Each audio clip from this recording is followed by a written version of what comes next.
ভেবে তো ছিলাম বোনের বিয়ের প্রত্যেকটা ছোট ছোট অনুষ্ঠান বা প্রত্যেকটা রিচুয়ালস আমি তোমাদের সামনে তুলে ধরবো। অনেক কিছু প্ল্যানিং করেই গিয়েছিলাম, কিন্তু সেই মতো আর হয়ে ওঠেনি। তো তোমাদের সাথে আমি খুব একটা শেয়ারও করতে পারছি না ওই জন্য। তবে ছোটো ছোটো কিছু কিছু ক্লিপস কিন্তু আমি ধরে রেখেছি। তো সেই ক্লিপসগুলি তোমাদের সাথে অ্যাড করে ব্লগ বানিয়ে আমি তোমাদের সাথে শেয়ার করব। তো আগেই বলে রাখি, তোমরা জানো যে আমার বোনের বিয়ে ছিল, মানে মামার মেয়ের বিয়ে। কারণ এর আগে আমি ওর আইবুড়ো ভাতের ভ্লগস তোমাদের সাথে শেয়ার করেছিলাম। তো সেই মামার মেয়ের বিয়ে কিন্তু মার্চের 4 তারিখে ছিল, তো চলে এসেছিল। আর এইদিকে সকাল থেকেই মেহেন্দি কিন্তু তোড়জোড় শুরু হয়ে গিয়েছিল। আর আমরা গিয়েছিলাম মেহেন্দির আগের দিন। ওর যেহেতু দোলের পরের দিন বিয়ে ছিল, সেহেতু মেহেন্দি অনুষ্ঠানটা আমরা খুব একটা মানে ভালো করে করতে পারিনি, সকালেই করে ফেলেছিলাম। আর এইদিকে বিকেলে ছিল সঙ্গীত।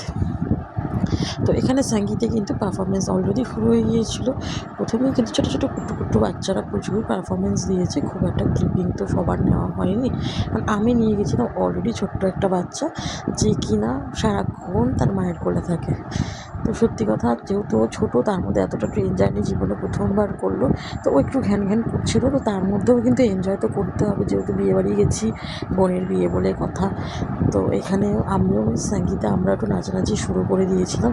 ভীষণ আনন্দ করেছিলাম, প্রচণ্ড মজা করেছিলাম। সত্যি কথা বলতে, যে বাচ্চা নিয়েও এতটা মজা করতে পারবো সত্যিই ভাবিনি। তো সবার একটু একটু একটু করে পারফরমেন্স দেওয়ার পর আমাদের কিন্তু একটু হলেও মনটা খারাপ হচ্ছিলো। এরপর বোনকে নিয়ে পারফরমেন্স দিয়েছিলাম।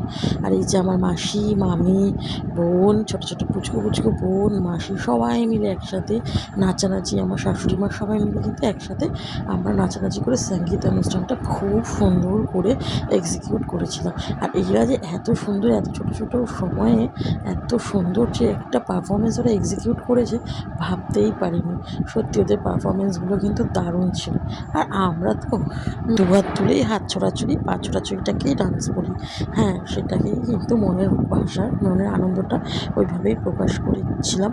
আর আমরা ওইভাবেই ডান্স বলছিলাম। তো যাই হোক, তোমাদের এই সঙ্গীতের ডান্সগুলো কেমন লাগছে অবশ্যই বলো। কারণ এর আগে আমি অলরেডি সঙ্গীতের কিছু ভিডিও ক্লিপস তোমাদের সাথে শেয়ার করেছিলাম।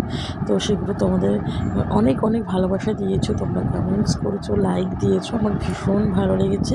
তো তোমরা এভাবেই আমার পাশে থাকো, আর যেটুকু সম্ভব আমি সেটুকুই তোমাদের সাথে শেয়ার করতে থাকবো। তো প্লিজ একটু মানিয়ে নিও। আর যারা যারা এখনও অবধি আমাকে ফলো করোনি ফেসবুকে, প্লিজ আমাকে ফলো করে দিও। আর লাইক, শেয়ার, কমেন্ট করতে কিন্তু একদমই ভুলো না। আর এখানে কিন্তু আমি গানগুলোকে এডিট করে দিয়েছি, তার কারণ গানগুলো জানোই তো যে কপিরাইট এসে যাওয়ার সম্ভাবনা থাকে। তো সেই জন্য গানগুলোকে আমি এডিট করে নিজের ভয়েস ওভারেই আমি তোমাদের সাথে ভিডিওটা শেয়ার করছি। বিয়েটা কিন্তু শুধু বিয়েই থাকে না, বিয়েটা কিন্তু দুটো মানুষের পরিপূর্ণতা। অ্যাকচুয়ালি ওটা ওটা যেহেতু প্রেম করে বিয়ে করছে, ওটা যেহেতু ভালোবাসার বিয়ে, তো এই ভালোবাসার বিয়েটার পরিপূর্ণতা পাওয়ার সেই সাক্ষীটুকু, সেটুকু হতে পেরে খুব ভালো লাগছে। অ্যাকচুয়ালি এত ছোটো বাচ্চা নিয়ে যে বিয়ে বাড়ি আসতে পারবো, সত্যি কথা আমি ভাবিনি, কিন্তু তবুও ট্রাই করছি। ও একটু প্রথম দিন যেদিন গিয়েছিলাম সেদিন কিন্তু মিঠাই একটু ঘ্যান ঘ্যান করছিল, মানে একটু না, প্রচণ্ড সারাটা দিন প্রচুর কেঁদেছে। ইভেন আমি ডিসাইডও করে ফেলেছিলাম যে আমি বাড়ি চলে যাবো পরের দিনই।